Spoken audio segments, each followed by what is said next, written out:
আপনাদের মুর্শিদাবাদে হয় কিনা জানি না, বেলুর মঠে হয়, মিশনে হয়, বড় বড় মঠে হয়। অষ্টমী পুজোর শেষে দেখবেন কুমারী মেয়ের পুজো হয়। জোরে বলুন হ্যাঁ না না, দেখেছেন আপনারা? কিন্তু এতজন কীর্তন শুনতে এসছেন, কেউ কোনোদিন জানতে চেয়েছেন যে আমাদের দুর্গা পুজোর সময় কুমারী মেয়ের পুজো হয় কেন? এই কুমারী মেয়েদের বয়স কত হতে হবে? শাস্ত্র বলল, যদি আপনার দেবী ভাগবত পড়েন, আসতে যদি আপনার দেবী ভাগবত পড়েন, পরিষ্কার করে প্রমাণ দেওয়া আছে 1 থেকে 16 বছর পর্যন্ত ওই বয়সের মেয়েকে কুমারী মেয়ে বলে। ওই মেয়েকে লাল পেরে বেনারসি শাড়ি পরানো হয়, হাতে একটা পদ্ম ফুল দেওয়া হয়, পায়ে আলতা দেওয়া হয়, সিংহাসনে বসিয়ে ব্রাহ্মণ মন্ত্র পাঠ করে পুজো করে। দেবী ভাগবত বলছে যে ওই 16 বছর পর্যন্ত কোনো মেয়ে যদি ঋতুমতী হয়ে যায়, রজস্বলা হয়ে যায়, তবে সে কিন্তু কুমারী হলো না। 1 বছরে একটা নাম থাকে, 2 বছর বয়স্ক মেয়ে হলে তার একটা নাম থাকে। এই নামের কথা বলিনি, পুজোর নাম থাকে, প্রত্যেকটা একজন নাম থাকে। তবে জেনে নিন মায়েরা, দুর্গার অষ্টমী শেষে কিন্তু এই পুজোটা হয়। আর পুরাণ বলছে যে এক সময় কোলাসুর বলে একটা অসুর দেবতাদের খুব অত্যাচার করছিল। দেবতারা মহাকালীর কাছে গিয়ে বলেছিল যে অসুর এমনভাবে অত্যাচার করছে, কোলাসুর এখন কি করব। তখন মহাকালী কি করলেন, কুমারী মেয়ের রূপ ধারণ করে কোলাসুরকে হত্যা করলেন। তখন থেকে কিন্তু কুমারী পূজাটা চালু হয়েছে। বেলুর মঠে পূজা চালু করেছে দেখবেন আপনার স্বামী বিবেকানন্দ। তিনি 1901 সালে, সম্ভবত আমি আন্দাজ মতো বললাম, 1901 সালে তিনি প্রথম ওই কুমারী পূজা শুরু করেছিলেন। এখনও পর্যন্ত ওই কুমারী পূজা চলে যাচ্ছে। এই জন্য যদি কোথাও কুমারী পূজা হয় অষ্টমীর দিনে, নবমীর দিনও অনেক জায়গাতে হয়, আপনারা কুমারী মেয়েদের পুজো। এখানে কুমারী মেয়েদের পুজো করার মানে কি বলুন তো? এখানে সামাজিক ব্যাপারে বোঝাতে চাইছে যে প্রত্যেকটা নারীর মধ্যে মহামায়া আছে, প্রত্যেকটা নারীর মধ্যে যোগমায়া আছে। দেখবেন পতিতালয়ের মাটি দেখবেন মা দুর্গার পুজোর সময় লাগে। জোরে বলুন হ্যাঁ না না, লাগে না? এর তো আধ্যাত্মিক কারণ একটা আলাদা। সামাজিক কারণটা কি? সামাজিক কারণ এই যে পতিতালয়ে যে মেয়েরা গেছে এমনি যায় নাই, কোনো বিপাকে পড়ে গেছে।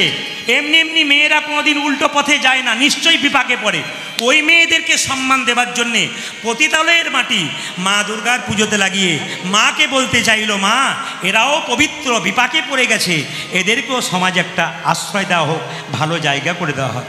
এই জন্য কুমারী পুজো চালু দেখবেন আজ কোথায় বিভিন্ন মঠ, মানে বারোয়ারি পুজোগুলোতে হয় না, কোনো কোনো জায়গাতে হয়, বিশেষ করে মঠ মিশনে এগুলো সে বেশি হয়। আমি এই আসরে দাঁড়িয়ে প্রত্যেকটি জাতির মানুষকে সম্মান দিলাম, কি হিন্দু, কি খ্রিস্টান, কি মুসলিম, কি জৈন, প্রত্যেকটি জাতির ধর্মকে সম্মান দিলাম। সবার পথ আলাদা কিন্তু জায়গা একটা। আমি কীর্তন গান গাইছি, আমার নাম প্রদীপ পাল। আমার শ্বশুর বাড়িতে আমাকে জামাই বলছে, আমার মামার বাড়িতে আমাকে ভাগ্নে বলছে, আমার বাবা আমাকে ছেলে বলছে, কাকা আমাকে ভাইপো বলছে। কিন্তু আমি তো একজন। মুসলিম বলছে আল্লাহ, হিন্দু বলছে ভগবান, আর গড বলছে কারা? ইংরেজরা। কিন্তু তিনি তো একজন। এখানে কীর্তন শুনতে এসছেন, কেউ পায়ে হেঁটে, কেউ গাড়িতে, কেউ সাইকেলে, কেউ টোটোতে, কেউ কোলে চেপে বাচ্চা। এসছেন কোন জায়গাতে? এক জায়গাতে। আপনারা যারা কীর্তন শুনছেন, যে কোনো ধর্মের মানুষ, পথ আলাদা কিন্তু যাবার জায়গা আলাদা, নাম আলাদা কিন্তু যাবেন এক জায়গাতে। তর্ক নয়। যদি তর্ক করেন উনি কিন্তু খুশি হন না, উনি কিন্তু খুব কষ্ট পান। হযরত মুহাম্মদ নিজের মুখে বলেছেন, যে নিজের ধর্মকে বড় মনে করে, অন্য ধর্মকে ছোট মনে করে, ও জীবনে ধর্ম করে না। আমি হযরত মুহাম্মদের বাণী পড়েছি, তিনি পরিষ্কার বলেছেন, যে নিজের ধর্মকে বড় মনে করে আর অন্য ধর্মকে ছোট মনে করে, ও জীবনে ধর্ম করে না। সব ধর্ম সমান, কোনো ধর্ম খারাপ কথা বলে না, আমরা নিজেরা খারাপ হয়ে যাই। ধর্ম সব সময় ভালো কথা বলে, ভালো চলার পথ বলে, কিন্তু আমরা পারি না। আমরা মসজিদের ইট যা, মন্দিরের ইটটা, আবার দেখবেন গির্জার ইটটা, সিমেন্টটা, ওদের মধ্যে ঝগড়া নাই, ঝগড়া খালি আমাদের মধ্যে। কেন করবেন বিবাদ? তিনি তো একজন। সব ধর্মকে সমান সম্মান দিয়ে চলুন। মহাপ্রভুই শিক্ষা দিয়েছেন, রামকৃষ্ণদেব শিক্ষা দিয়েছেন, হযরত মুহাম্মদ শিক্ষা দিয়েছেন, গুরু নানক শিক্ষা দিয়েছেন, যীশুখ্রিস্ট শিক্ষা দিয়েছেন। সবাই একই কথা বলেছেন, ভালোবাসতে শেখো ধর্মকে, ভালোবাসতে শেখো মানুষকে, ঘৃণা করো না কাউকে, তবে জীবনে তুমি কোনোদিন ধর্ম করবে না। বলো বলো বলো সবে, শত বিনা বেনু রবে, ভারত আবার ভারতবর্ষ শ্রেষ্ঠ আসন লবে। ভারতবর্ষ আমাদের আজকে শ্রেষ্ঠ জায়গাতে আছে, কেন বলুন তো? চন্দ্রযান পাঠালো 3 নম্বর, চন্দ্রযান 3 সফল আমরা হতে চলেছি। আপনাদের কাছে নিবেদন রইল, ভগবানের কাছে প্রার্থনা করুন। যারা এটা প্রস্তুত করেছেন তারা মন্দিরে পুজো দিয়েছেন, তারপর আস্তে আস্তে এগুলোকে করেছেন। তারপর বড় বড় বিজ্ঞানী, বড় বড় জ্ঞানী মানুষ ভগবানকে স্মরণ করে তারপরে করে। আইজাক নিউটন বলুন, আপনি আরও বড় বড় বিজ্ঞানীরা বলুন, সবাই ভগবানকে বিশ্বাস করে। আর আমাদের একটু MA BA পাস করে গেলে দেখবেন আর ভগবান বিশ্বাস করে না, সাধুগুরু বৈষ্ণবকে সম্মান দিতে জানে না। যেখানে সাধুগুরু বৈষ্ণবের সম্মান হয় না সেখানে আর কোনো ধর্ম বলে কিছু থাকে না।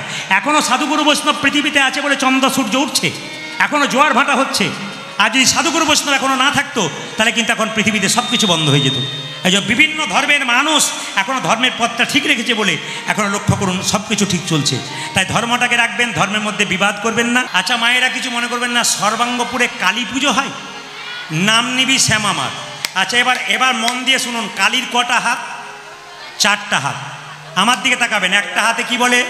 দে। একটা হাতে কি বলে? দেবো। আজ কামনা বসে ছুটে আসবি, আমার হাতে কে ঝুলছে দেখছিস, তোকেও ঝুলিয়ে ছেড়ে দেবো। মায়েরা এতদিন ধরে মা কালীকে দেখছেন, বাবারা দেখছেন, মন দিয়ে শুনবেন শাস্ত্র কি বলছে।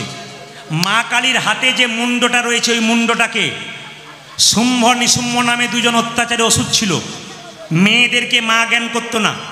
এক সময় মা দুর্গার দিকে যখন ঝাঁপিয়ে পড়ল, তখন মা দুর্গা তার 3য় নাম থেকে করাল বদনী উলাঙ্গিনী মা কালীকে সৃষ্টি করলেন। ওই মা কালী নিশুম্ভকে হত্যা করে সেই নিশুম্ভের রক্ত মুখে নিলেন। যত অসুরের রক্ত মাটিতে পড়বে তত কিন্তু অসুর সৃষ্টি হবে। তাই শেষে কাকে দিলেন বলুন তো? কার মুখে দিলেন? জোরে বলুন তো, কার মুখে দিলেন? জোরে বলুন। শ্রীগালের মুখে দিলেন। এখানে শাস্ত্র আছে কি বলছে? শ্রীগালের মুখে। কেন? অসুরের রক্ত যত অসুরের মাটিতে পড়বে তত অসুর তৈরি হবে। এবার আপনাদের কাছে প্রশ্ন রইল, হরে কৃষ্ণ জয় নিতাই, আপনাদের কাছে আমার প্রশ্ন রইল, মা কালীর জিভটা দাঁত দিয়ে চেপে ধরে আছে কেন? দাদা ভাইরা সবাই তাকিয়ে নিন। আপনারা সবাই মা কালী দেখেন, কিন্তু জিভটা দাঁত দিয়ে চেপে আছে কেন? এটা তত্ত্ব বোঝেন না, বুঝতে হবে আপনাদের। জিভটা দাঁত দিয়ে চেপে আছে, জীব হচ্ছে লালসা। লালসা। একটা বাড়ি হলো, 2টো হলে ভালো হয়, 2টো হলো 3টে হলে ভালো হয়, 3টে হলো 4টে হলে ভালো হয়। লালসা যত বাড়ে তখন ধর্ম নামক দাঁত দিয়ে চেপে ধরো, তোমার আর লালসা থাকবে না। আপনার যদি একটা বাড়ি গাড়ি হয়ে গেছে তাহলে আর আপনি চাইবেন না, আপনার তো হয়ে গেছে। ধর্ম দিয়ে দাঁত দিয়ে চেপে ধরো, খুব মাথায় রাখবেন। আচ্ছা এইদিকে তাকাবেন, মা দুর্গা 3য় নাম থেকে মা কালীর সৃষ্টি। এইদিকে বলুন, মা কালীর স্বামীর নাম কি? জোরে বলুন। দুর্গার নামে স্বামীর নাম শিব, মা কালীর স্বামীর নাম কি? শিব। মা কালীর কে হয়, শ্বশুর না ভাসুর? জোরে বলুন। ভাসুর। দেখুন একজন ভাসুর বলছে, বাহ। কি মা কালীর স্বামীর নাম কি? শিব। আচ্ছা মায়েরা, দাদা ভাইরা শুনে রাখুন, মা কালী তো স্বামীর বুকে পা দিয়েছে। জোরে বলুন হ্যাঁ না না? আপনাদের ইচ্ছা হয় না? আমি এক জায়গায় কীর্তন করতে গেছি, একটি মেয়ে আমাকে কীর্তনে শেষে এসে বলছে, প্রদীপ বাবু স্বামীর বুকে পা দেওয়া যায়? বললাম আপনার তো ইচ্ছা কেন? বলছে আমার মাঝে মাঝে ইচ্ছা হয়। বলে কেন? রাত্রিবেলায় মদ খেয়ে আমাকে মারধর করে চিত হয়ে শুয়ে পড়ে, আমার তখন মনে হয় দিবে। আমি বললাম না, দেবেন না। বলে কেন? দেবেন আপনি, অসুবিধা নাই, কিন্তু ভালো হার্টের ডাক্তারকে চেক করে দেখবেন হার্টের অবস্থা কেমন আছে, তারপর দেবেন না। নিতাই গৌর হরি। এই কথাটা বললে অনেকের ভালো লাগবে, অনেকে খারাপ লাগবে। বিশেষ করে মায়েদের ভালো লাগবে, বয়স্ক মায়েদের, কম বয়স্কদের খারাপ লাগবে আস্তে। আচ্ছা মায়েরা, রাধারানীর চুল ছিল কোমর পর্যন্ত। আপনাদের অনেকের কোমর পর্যন্ত চুল আছে, পিঠ পর্যন্ত চুল আছে, কিন্তু এখন যত দিন যাচ্ছে আর চুল আছে? জোরে বলুন।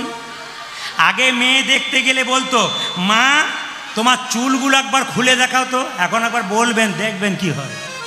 একবার বলে দেখেন গিয়ে যে তোমার চুল দেখাও তো। বলে দেখতে পাচ্ছেন না? আসলে প্রথমে ছিল পিঠ পর্যন্ত, ছোট হতে হতে U cut, bob cut, V cut, C cut, গুষ্টির পিন্ডি কাট, শেষে ন্যাড়া কাট হয়ে যাবে। মানে কোন জায়গায় পৌঁছাচ্ছি দেখুন। আবার দেখবেন কিছু, মানে আপনাদের কি দোষ দেবো, আপনাদের সর্বাঙ্গ উপরে নয়, আমাদের দিকে ছেলেরা গোটাটা চেঁচে দিয়েছে, মুরগির ঝুঁটির মতো রেখে দিয়েছে। আবার মোটর সাইকেল চালাতে এক হাতে গাড়ি ছেড়ে দিয়েছে। 2 লাখ টাকার মোটর সাইকেল আর অপরাধ নেবেন না। 2 লাখ টাকার মোটর সাইকেল যখন এমনি এমনি করতে করতে যাচ্ছে, কোনো মামুনিরা দেখে আবার বাবার এই কি ভাব, মানে ও ভাবতেই পারছে না মোটর সাইকেলটা কার। আমাদের আগে চলে গেল পেট্রোল পাম্পে, গিয়ে দেখছি আমরা তেল নিচ্ছি, ও পেট্রোল নিচ্ছে। তখন বলছে 50 টাকার পেট্রোল দাও। তো যে পেট্রোল দিচ্ছে সে বলছে 2 লাখ টাকার গাড়ি 50 টাকার পেট্রোল কেন? গাড়ি তো আমার নয়, আমি ধারে এনেছি আর কি। তাহলে যে দেখলো যে এমনি এমনি করছে তার অবস্থা কি হয়? এরকম ফাঁদে কেউ পড়বেন না। আমি আপনাদের বলবো, এমন কিছু সভ্য সমাজে সনাতন ধর্ম যেটা করেছে সেই জিনিসটাকে নষ্ট করবেন না। হানি সিং চুলটা ছোট করে কেটেছে, আমাদের ছেলেরা ছোট করে কাটছে।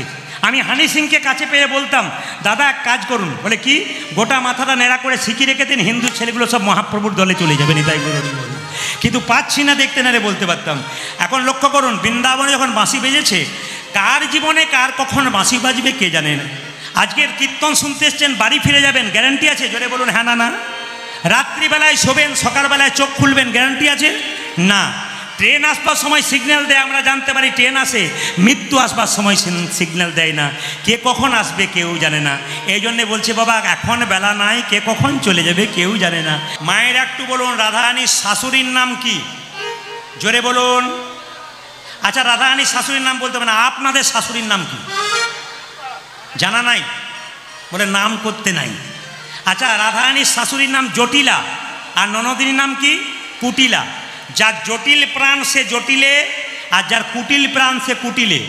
রাধারানী যে বাড়িতে বাস করত, একটা জানালা দুটো দরজা, একটা জানলা দেখবেন ছোটোখাটো বাড়ি তৈরি করলে একটা দরজা হয়, দুটো জানালা হয়। কিন্তু রাধারানী যে বাড়িতে বাস করত, একটা জানালা দুটো দরজা। কেন? এক দরজায় সিংহী ননদিনী কুটিলা বসে আছে, একদিকে জটিলা বাঘিনী বসে আছে। কেন? বেরোলে নিতাই গৌর হরি বল। রাধারানীর বড় যন্ত্রণা মা। সেই রাধারানীর বাড়িতে ঝুঁকেছে কে? বড়িমা কায়দা করে এই যে জটিলে, জটিলে এই দিকায় বলছে কি তোকে দেখে আমার না মাঝে মাঝে গা জ্বলে যায়। তখন সঙ্গে সঙ্গে জটিলে বলছে গা তো জ্বলবেই, বয়স হয়ে গেছে গা। তখন সঙ্গে সঙ্গে বড়িমা বলছে তোর যদি বয়স হয়েছে তোর মরণ হয় না কেন? তখন জটিলে বলছে জন্ম মৃত্যু বিয়ে তিন বিধাতাকে নিয়ে। তখন বলছে বাবা তুই তো আবার দেখছি তত্ত্ব কথা বলছিস। তা বলছিলাম কি, একটা কথা বলছিলাম, বলি তুই যে রাজার ঘরের মেয়েকে বউ করে এনেছিস, মানে রাধারানীর বাবার নাম বিশ্বভানু রাজা, তা তুই তো রাজার ঘরের মেয়েকে বউ করে এনেছিস, তা বলছিলাম যে ভাঙা ঘরে রাখবো বলে। সঙ্গে সঙ্গে জটিলে বলে উঠল কি করব বড়িমা, পয়সা নাই। তখন সঙ্গে সঙ্গে বড়িমা বুদ্ধি দিচ্ছে, পয়সা কি উড়ে উড়ে আসে? শাস্ত্র বলেছে বাণিজ্যে বসতি লক্ষ্মী, বাণিজ্যে বসতি লক্ষ্মী, তাই তো নাকি? বাণিজ্য করলে আরে তোদের ঘরে কিসের গন্ধ উঠছে? তাই তো রে, এ কিসের গন্ধ উঠছে? আরে ওইখানে গন্ধ উঠছে না, না ওই গন্ধ নয়। জটিলে বলছে কিসের গন্ধ জানিস বড়িমা? দধি দুগ্ধ ঘৃত গোল পচে গেছে। তোরা জাতিতে কি? জাতিতে গোয়ালা, তাহলে মায়েরা বলুন তো গোয়ালাদের জাত ব্যবসা কি? দধি দুগ্ধ বিক্রি করা। কেন করতে পারিস না? বলছে কে যাবে হাটে? তখন বড়িমা বলছে তুই যাবি। তখন জটিল বলছে বুড়ো মানুষ, হোঁচট খেয়ে পড়ে যাব, পা ভেঙে গেলে দেখবে কে? তাহলে এক কাজ কর, তোর ছেলেকে পাঠা, আয়ানকে। বলছে আয়ানের কাণ্ড দেখলে মাথা খারাপ, ও তো সারাদিন মা মা করে যাচ্ছে, খালি মা কালীর মন্দিরে ঢুকে আছে। আচ্ছা বাবা কিছু মনে করবেন না, খুব সুন্দর কথা শুনবেন। আয়ান কিন্তু বাসর রাতে গিয়ে চমকে গিয়েছিল, রাধারানীর কাছে গিয়ে আর যায় নাই, রাধাকে ছেড়েছিল। বলছে শাস্ত্র বলছে বাসর রাতে রাধারানীর কাছে যখন আয়ান গেল, তখন দেখছে রাধারানী মাথায় কাপড় নিয়ে কৃষ্ণ কৃষ্ণ বলে কাঁদছে। আয়ান তখন মনে মনে ভাবলো, রাধে তুমি তোমার পথটাকে পরিষ্কার করে নিচ্ছ, আমাকেও পথটা পরিষ্কার করে নিতে হবে। সেই দিন থেকে রাধারানীকে ত্যাগ করে আয়ান কি করেছিল? মা কালীর মন্দিরে গিয়ে মাতৃ সাধনায় ব্যস্ত ছিল। এরকম পুরুষ দেখতে পাবেন যে তার স্ত্রীকে ধর্মে সাহায্য করে, আপনাদের মুর্শিদাবাদে আছে কিনা জানি না, আমার ওদিকে কোনো স্ত্রী যদি খুব পুজো পাঠ করে তার স্বামী বলে আমার সময় নাই, বলে তোমার চিন্তা নেই, ব্যবস্থা করে দিচ্ছি। স্ত্রী কী করে মা, সকালবেলায় স্নান করে ফুল তুলে দেয়, মন্দির পরিষ্কার করে দেয়, তারপর চন্দন বেটে দেয়, ফল কেটে দেয়, ধূপ দ্বীপ জ্বালিয়ে দেয়, শেষে বলে এসো সব তৈরি করে দিয়েছি এবার পুজো করে নাও। কে বলে? স্ত্রী বলে। কিন্তু দেখেছেন কোথাও কোনো পুরুষ আপনাদের স্বামী ফুল টুল তুলে মন্দির পরিষ্কার করে ফল কেটে বলেছে শুনছ গো সবিতা? কারো নাম থাকলে কিছু মনে করবেন না। শুনছ গো সবিতা বলে কি সব ব্যবস্থা করেছি তুমি। মায়েরা মনে মনে ভাবছে ওই রকম করলে তো পারি, দেখবেন ঘরে গিয়ে কি জ্বালা। আমরা যদি পুজো করিও তো না, কে বলছে নাম করে না? অনেক দাদা ভাইরা কীর্তন শুনছে মন্দির। কেন? আরে বাবা ভক্তি সবার আছে, আপনাকে জাগাতে হবে। কোনো পুরুষ যদি কৃষ্ণ ভক্ত হয়, কোনো নারী যদি কৃষ্ণ ভক্ত হয়, পুরুষকে সেই পথে আনবেই 100%। আর কোনো নারী যদি বেঁকে যায়, হরিনাম না করে, কোনো পুরুষের ক্ষমতা নাই সেই নারীকে সহজে সেই পথে আনতে। ওই যে নারী হলো যোগমায়া, আপনারাই পারেন আপনার স্বামীকে ধর্মের পথে আনতে। সঙ্গে সঙ্গে বলছে তাহলে তোর মেয়েকে পাঠিয়ে দে কুটিলেকে। সঙ্গে সঙ্গে যেই না বলেছে জটিলে যে কুটিলেকে নিয়ে যা, বড়িমা বলছে বাবা তোর মেয়ে যা ঝগড়ুটে, কুটিলা হতে হবে না, ও কুটিলা হতে হবে না, কুটিলা হতে হবে না, কুটিলা হতে হবে না। কেন জানিস? কেন জানিস? কেন? খুঁটি নাটি ভালো জানে, কুটিলা হতে হবে না। ও সে কুটিলাটি ভালো জানে, কুটিলা হতে হবে না। ও মায়েরা বলছে তোর মেয়েকে নিয়ে যাব হাটে, সে যে হাটে হাঁড়ি ভাঙবে, সে যে হাটে হাঁড়ি ভাঙবে, সে যে হাটে হাঁড়ি ভাঙবে, ওঠে যে হাটে হাড়ি ভাঙবে, হাটে যেতে যেতে দেখবি হাটে হাঁড়ি ভাঙবে। ও গো হাটে যেতে যেতে যেতে হাটে হাড়ি ভাঙবে। এটা ভালো খবর পেলাম, এখানে সর্বাঙ্গপুরে মায়েদের কেউ ঝগড়া করে না। না না এত ভালো দাদা ভাইরা বলছে একবার বাড়ি যাবেন তারপর দেখবেন কি। না না বলছে কুটিলার মতো কেউ এখানে নাই। কেন বলুন তো? কুটিলার শোনগুণ, কাটা ঘায়ে যেন নুন, নিম লঙ্কা সমান বচন। আপনারা কুটিলা কাকে পাবেন? যাকে কথা বলার সঙ্গে সঙ্গে এমন কথা বলবে যেন আপনার গায়ে ওই কেটে গেলে নুন ছিটিয়ে দিলে জ্বলে যায়, ওরকম কথা বলে। মুখের মধ্যে মিষ্টি নাই, তেতো কথা ঝাল কথা বলে, এরা হচ্ছে কুটিলা। তোর মেয়েকে নিয়ে হবে না, এক কাজ কর তোর বউটাকে পাঠিয়ে দে। আমার বউ? আরে বাবা এত কম বয়সের মেয়ে সে যাবে?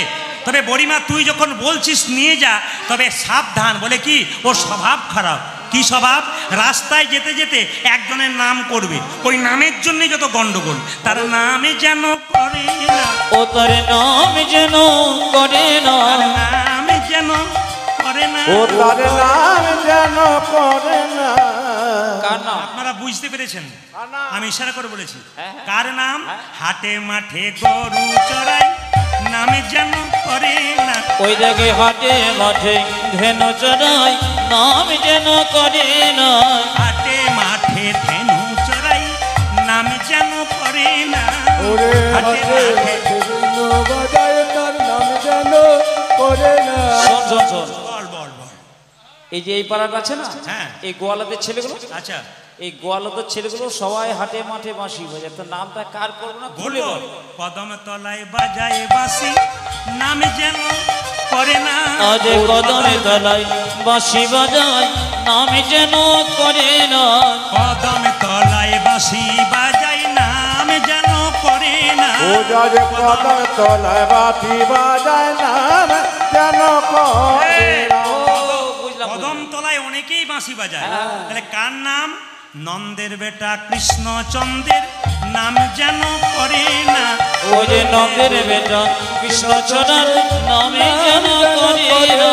নন্দের বেটা কৃষ্ণচন্দ্রের নাম যেন করে না। ও যার নন্দের বেটা কৃষ্ণচন্দ্রের নাম যেন করে না। শোন শোন শোন, হাটে যেতে গেলে তো কারো নাম নিয়ে যেতে হবে। আমরা তো যে হাটে যাব, তা হাটে যেতে গেলে কারো নাম নিয়ে যেতে হবে। তা কার নাম নিয়ে যাবো বলবি তো?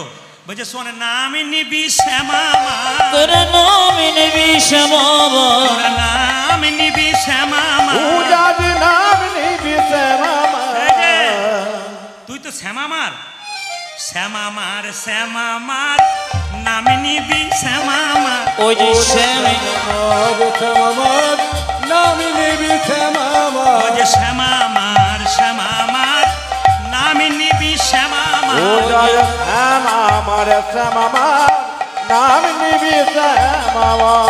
জোরে বলুন রাধা রানী কি, হরিবাসর কি, সাধুগুরু বৈষ্ণব কি। ওই জন্য কীর্তন করতে আসছিলাম তখন একটা মেয়ে বলছে, সামনে বসিস না, পা মেলে বসতে পারবি না, খালি উলুধ্বনি আর হরিধ্বনি। পেছনে বসবি, সময় মতো পালাবার সুযোগ পাবি। ওই চালাক পাটি যারা হয় তারা, না না আপনাদের বলে নেই, জায়গা পান নাই বলে দিচ্ছেন। জোরে বলুন রাধা রানী কি, শ্যাম সুন্দর কি। ওই যে নাম নিবি শ্যামামার বলছে, আমরা তাই তো বলি। মায়েরা রাধারানীকে সঙ্গে সঙ্গে বলছে, রাধে সাজা সাজারাই সাজারাই। এবারে সাজারাই সাজারাই, সাজারাই সাজারাই। ওই এবার সাজারায় সাজারায়। তোরারো হাটে যাব সাজারাই সাজারাই। আমার সাজারাই সাজারাই। মথুরারো হাটে যাব সাজারাই সাজারাই। মথুরার হাটে যাব সাজারায় সাজারায়। মায়েরা রাধারানীকে সাজালো, রাধারানী চললো কোথায়? দান ঘাটে যাচ্ছে, সবাই মাথায় কাপড় নিন। মায়েরা সবাই মাথায় কাপড় নিন, দান ঘাটে রাধারানী যাচ্ছে, আপনার সম্মান দিন রাধারানীকে সবাই। আমি জানি সর্বাঙ্গপুরের মায়েরা সবাই মাথায় কাপড় নিই, গরমের জন্যে নেয়নি, তাছাড়া সবাই নেয় আমি জানি, খবর আমি পেয়েছি। তো সবাই মাথায় কাপড় নেন, খুব সুন্দর লাগছে আপনাদের। একসঙ্গে নেবেন কিন্তু মাথায় কাপড়। রাধারানী চললো কোথায় না দান ঘাটে, সবাই একটু উলু ধরে দেবেন। ও ধনির রস ভরি। বাহ বাহ বাহ, খুব ভালো লাগছে আপনাদের পরিবেশ, খুব ভালো লাগছে আপনাদের পরিবেশ। আপনি একবার চুপ করে কড়া জোরে বসুন, তারপর শেষে যখন এরকম করবো তখন উলু ধরে দেবেন, তার আগে দেবেন না। রাধারানী যাচ্ছে, ও ধনির রস ভরি, ও ধনির রস ভরি টগ বগ অঙ্গ। ধনী রস ভরি জগমগ অঙ্গ। ধনী রস ভরি টগ বগ অঙ্গ। ধনী হরি চলিতে নারী রে ধনী রস ভরি টগ বগ অঙ্গ। ও ধনী হরি চলিতে নারী রে রস ভরি টগ বগ অঙ্গ। মাথাতে অরুণী ডালি বিচিত্র নেত্রের ফালি। মাথাতে অরুণী ভানি বিচিত্র ফালি। মাথাতে অরুণী ডালি বিচিত্র নেত্রের ফালি। মাথায় উড়ুনে কানি বিচিত্র ফালি। দাসী শিরে ঝলমলি করে। আমার দাসী শির ঝলমল করে। আবার দাসী শিরে ঝলমলি করে। আবার দাসী শিরে ঝলমলি করে। চলল সবে সারি সারি। আমার চলিল সবে সরে সরে। চলিল সবে সরে সরে। যে অসারি সব রইল পড়ি, চলল সবে সারি। আমার অপসব রইল পড়ে চলিল সবে। আমি অপসম রইল পড়ে চলিল সবে সারে সারে। আবার মায়েরা লোটনে লোটয়ে পিছে কাকুলি দুলিছে আরে পিঠে। লোটন লোটায়ে পিঠে কাকুরি দুলিছে পিঠে। লোটনে লোটায়ে পিছে কাকুলি দুলিছে পিঠে। লোটন লোটায়ে পিঠে কাকুরি দুলিছে পিঠে। আবার উলুধ্বনি লোটনে লোটায়ে পিছে কাকুলি দুলিছে আজ পিঠে। লোটন লোটায়ে পিঠে কাকুরি দুলিছে পিঠে। লোটনে লোটায়ে পিছে কাকুলি দুলিছে আজ পিঠে। লোটন লোটায়ে পিঠে কাকুরি দুলিছে পিঠে। দাসী শিরে ঝলমলি করে। দাসী শিরে ঝলমলি করে।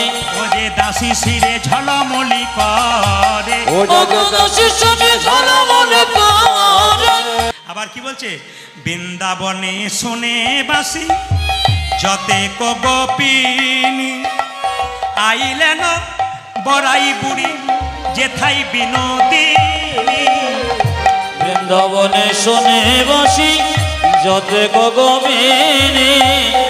আইলে নবনায় বরে হেতায় বিনোদিনী। মা দুর্গার এক মা দুর্গার এক নাম বড়িমা। বৃন্দাবনে শুনে বাসি যতে গোপিনী আইলেন বড়াই বুড়ি যেথাই বিনোদিনী। বৃন্দাবনে শুনে বাসি যতে গোপিনী আইলেন বড়াই বুড়ি যথা বিনোদিনী।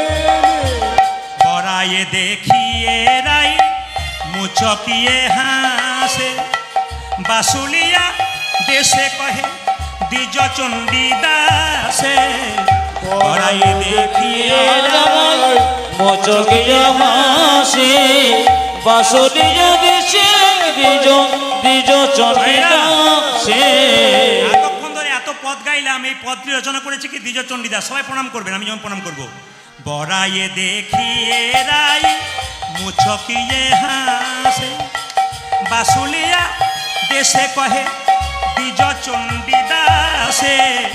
বড়াইয়া দেখিয়া রামাই মোচকিয়া হাসি বাসুলিয়া দেশে কহে দ্বিজ চণ্ডী দাসে।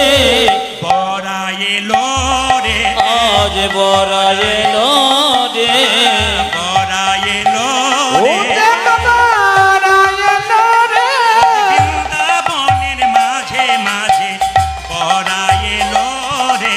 আজ নদিয়ার মাঝে মাঝে বড়াই এলো রে। ওই যে বৃন্দাবনের পথে পথে বড়াই এলো ও রে। যার বৃন্দাবনের পথে পথে বড়াই এলো রে। মায়েরা, বড়িমা বৃন্দাবনে এসে রাধারানীকে নিয়ে যাবার জন্য চিৎকার করে কি বলছে দেখুন, আপনার উলু ধরে দেবেন। তোরা কেউ হাটে যাবি গো, সবাই উলুধ্বনি। তোরা কেউ হাটে যাবি গো ও পাড়ার গোয়ালিনী। তোরা কেউ হাটে যাবি গো ও পাড়ার গোয়ালিনী।